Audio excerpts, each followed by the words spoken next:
Ilaw SP19. Part 1 po Kanina ay nahuli ang aking sarili.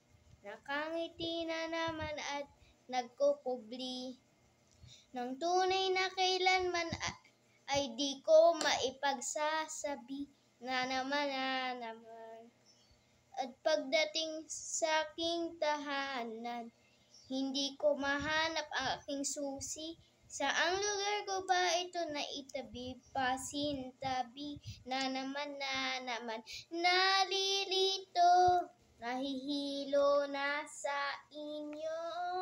Nasaan na nga ba ang sarili kong pagkatao?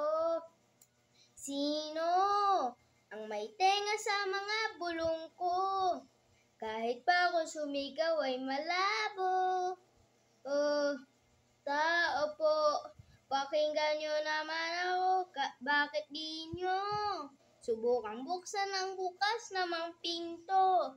Nang tuluyan nang makita nyo, tunay na ako, di nagtatago sa likod ng bumubulag na ilaw na to. Napapamuni-muni sa kawalan ng huni, di mapapirmi aking sarili. Ilaw nga ang dahilan kung ako ngayon nasaan man. Ngunit kailangan kong magpahinga, patayin ang ilaw pansamantala. Yeah.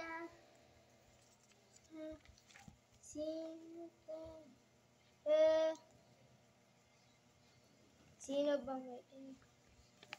Thank you po.